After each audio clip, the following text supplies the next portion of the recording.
संगम काल के बाद दक्षिण भारत की जमीन पर सत्ता का एक नया खेल शुरू हुआ। इस मैदान में दो ऐसी महाशक्तियां उभरी जिन्होंने सिर्फ युद्ध ही नहीं लड़े बल्कि कला और वास्तुकला से इतिहास पर अपनी ऐसी छाप छोड़ी जो आज भी हमें हैरान कर देती है। तो चलिए आज पल्लव और चालुक्य राजवंशों के इस शानदार दौर को और करीब से जानते हैं। नमस्कार दोस्तों, विद्यादीप में आपका स्वागत है। पिछली क्लास में हमने दक्षिण भारत के संगम काल, चेर, चोल और पांड्या को विस्तार से समझा था। आज हम इस सीरीज में आगे बढ़ते हुए दक्षिण भारत के प्रमुख राजवंशों को विस्तार से जानेंगे। देखिए, संगम काल के बाद दक्षिण भारत के इतिहास में 4 बड़े नाम सामने आते हैं: पल्लव, चालुक्य, राष्ट्रकूट और चोल। ये सभी बहुत शक्तिशाली थे, लेकिन सच पूछिए तो पल्लवों और चालुक्यों की जो दुश्मनी थी, जो होड़ थी, उसने इस पूरे युग को एक अलग ही पहचान दी। उनकी ये प्रतिद्वंद्विता सिर्फ युद्ध के मैदान तक ही सीमित नहीं थी, बल्कि कला और वास्तुकला में भी एक दूसरे से आगे निकलने की होड़ लगी रहती थी। इसलिए इस पूरे उलझे हुए इतिहास को आसानी से समझने के लिए आज हम अपनी कहानी इन्हीं 2 महान प्रतिद्वंद्वियों पल्लव और चालुक्य पर ही केंद्रित करेंगे। राष्ट्रकूट और चोलों की बात हम अगली क्लास में विस्तार से करेंगे। तो आज का हमारा सफर कुछ इस तरह का रहने वाला है।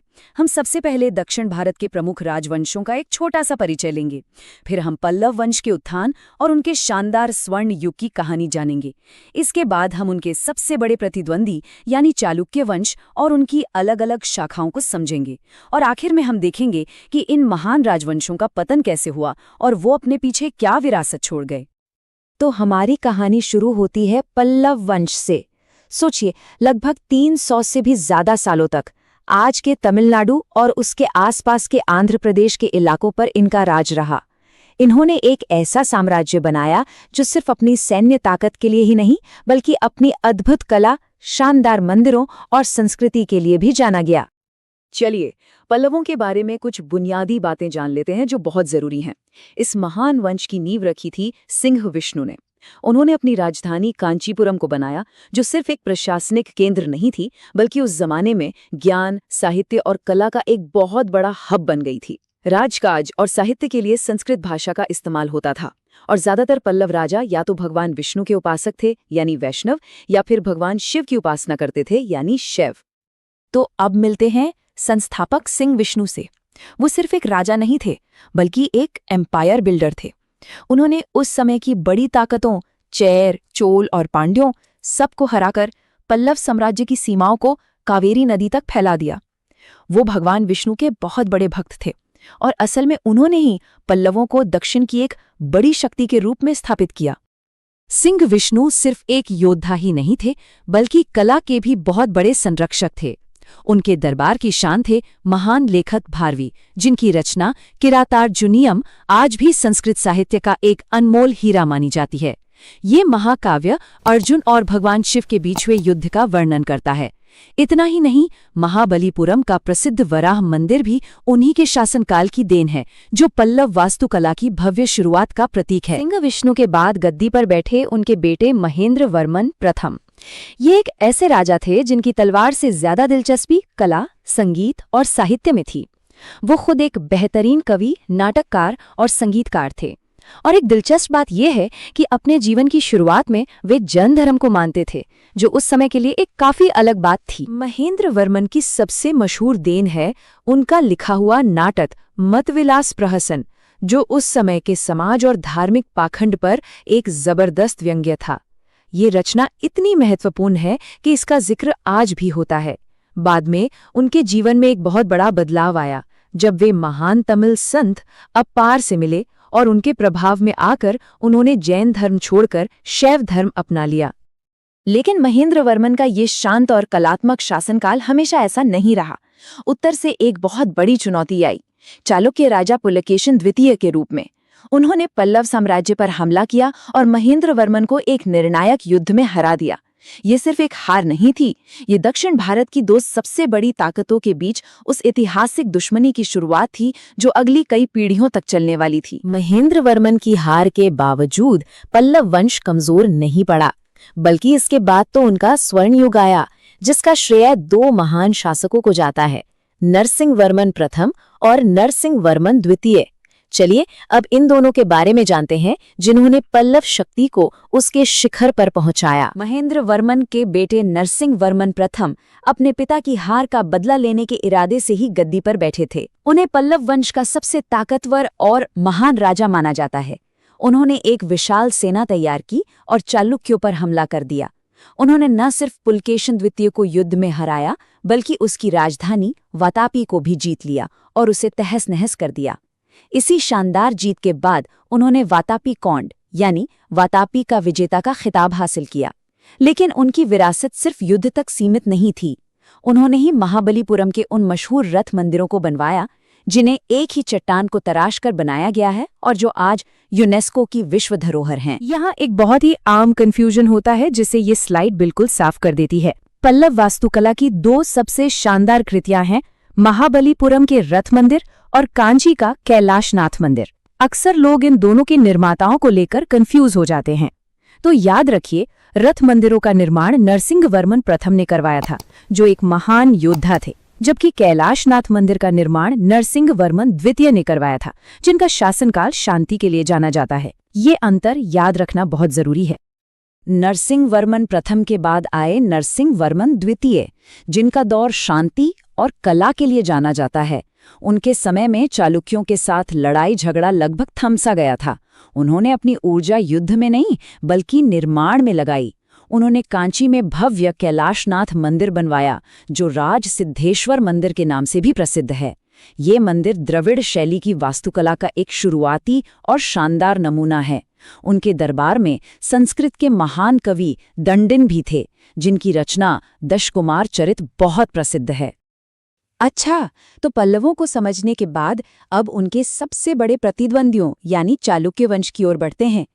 देखिए, चालुक्यों का इतिहास थोड़ा सा जटिल है, क्योंकि उनकी एक नहीं बल्कि 3 अलग-अलग शाखाएं थीं, जो अलग-अलग समय पर अलग-अलग राजधानियों से शासन करती थीं। इन्होंने दक्कन के पठार पर एक विशाल साम्राज्य स्थापित किया था। चालुक्य वंश असल में 3 हिस्सों में बटा हुआ था, जिनकी पहचान उनकी राजधानियों से होती है। सबसे पहले और सबसे पुराने थे वातापी या बादामी के चालुक्य। यही वो शाखा थी जिसका पल्लवों से सीधा और सबसे लंबा संघर्ष चला। उनके बाद आए कल्याणी के पश्चिमी चालुक्य और फिर वेंगी के पूर्वी चालुक्य। तो चलिए एक एक करके इन तीनों शाखाओं के बारे में जानते हैं। हम वातापी के चालुक्यों से शुरू करेंगे, जो इन सब में सबसे पहले और सबसे शक्तिशाली थे और जिनका इतिहास पल्लवों के साथ गहराई से जुड़ा हुआ है। वातापी के चालुक्यों की कहानी असल में उनके सबसे महान राजा पुलकेशिन द्वितीय की ही कहानी है। जरा सोचिए, ये वो शासक थे जिन्होंने उत्तर भारत के महान सम्राट हर्षवर्धन को नर्मदा नदी के तट पर रोक दिया और दक्षिण की ओर उनके विजय रथ को थाम लिया था। उन्होंने पल्लव राजा महेंद्र वर्मन को भी हराया था। लेकिन जैसा कि हमने देखा, सत्ता का खेल हमेशा बदलता रहता है। अंत में उन्हें पल्लव राजा नरसिंह वर्मन प्रथम के हाथों न सिर्फ हार का सामना करना पड़ा, बल्कि अपनी जान भी गंवानी पड़ी। उनकी इन जीतों और हार का पूरा ब्यौरा हमें ऐहोल अभिलेख में मिलता है, जिसे उनके दरबारी कवि रवि कीर्ति ने लिखा था। इस महान शाखा का अंत कीर्तिवर्मन द्वितीय के साथ हुआ। अब चलते हैं कल्याणी के पश्चिमी चालुक्यों के पास, जिनका उदय वातापी के चालुक्यों के पतन के काफी बाद हुआ। इस शाखा की नींव तैलप द्वितीय ने रखी, लेकिन इसके सबसे चमकीले सितारे थे विक्रमादित्य षष्ठ। वो कला और ज्ञान के बड़े संरक्षक थे। उनका दरबार विज्ञानेश्वर और बिल्हण जैसे महान विद्वानों से सजा हुआ था। बिल्हण ने तो अपने राजा के पराक्रम और जीवन पर ही विक्रमांक देव चरित नाम का एक पूरा महाकाव्य लिख डाला था। विक्रमादित्य षष्ठ के दरबार का दूसरा नगीना थे विज्ञानेश्वर, और उनकी रचना मिताक्षरा ये दिखाती है कि इन राजवंशों का योगदान सिर्फ युद्ध और मंदिरों तक ही सीमित नहीं था। ये किताब हिंदू पारिवारिक कानून, खासकर संपत्ति के बंटवारे और विरासत के नियमों पर एक मौलिक ग्रंथ है, जिसका असर आज भी भारत के कानूनी सिस्टम पर किसी न किसी रूप में दिखाई देता है। चालुक्यों की आखिरी कड़ी थे वेंगी के पूर्वी चालुक्य। इस शाखा की शुरुआत तब हुई जब महान पुलकेशिन द्वितीय ने आंध्र के वेंगी क्षेत्र को जीतकर अपने भाई विष्णुवर्धन को वहां का गवर्नर बना दिया, जिसने बाद में एक स्वतंत्र राज्य की स्थापना कर ली। इस वंश में विजयादित्य तृतीय सबसे प्रसिद्ध राजा हुए। एक दिलचस्प बात यह है कि विष्णुवर्धन की पत्नी अय्यना महादेवी ने विजयवाड़ा में जैन मंदिरों का निर्माण करवाया, जो उस समय की धार्मिक सहिष्णुता को दिखाता है। हालांकि ये शाखा बाकी दो की तरह बहुत शक्तिशाली कभी नहीं बन पाई। हर साम्राज्य की तरह इन महान राजवंशों का भी अंत हुआ। सदियों के आपसी संघर्ष, अंदरूनी कमजोरियों और बदलते राजनीतिक समीकरणों के कारण पल्लवों और चालुक्यों की शक्ति धीरे धीरे खत्म हो गई और नए राजवंशों ने उनकी जगह ले ली। तो इन महान राजवंशों का अंत हुआ कैसे? पल्लवों की शक्ति को आखिरकार 9वीं शताब्दी में शक्तिशाली चोल शासकों ने पूरी तरह समाप्त कर दिया और उनके साम्राज्य को अपने राज्य में मिला लिया, और वातापी के शक्तिशाली चालुक्यों को उनके ही एक सामंत राष्ट्रकूट शासक दंतिदुर्ग ने पराजित कर दक्कन में एक नए और ज्यादा शक्तिशाली राष्ट्रकूट वंश की नींव रखी।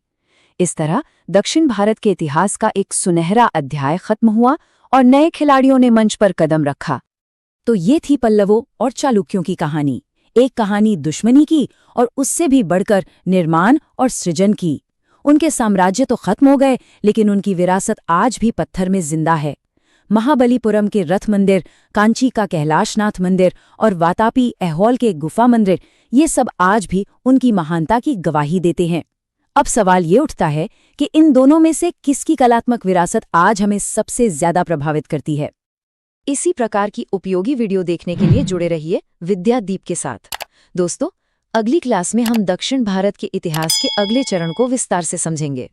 वीडियो देखने के लिए बहुत बहुत धन्यवाद। यदि आपको वीडियो उपयोगी लगा हो तो वीडियो को लाइक करें, चैनल को सब्सक्राइब करें और अधिक से अधिक लोगों को शेयर करें। यदि आप चाहते हैं कि इस प्रकार के वीडियो और बनाऊं तो कमेंट सेक्शन में नेक्स्ट पार्ट जरूर लिखें।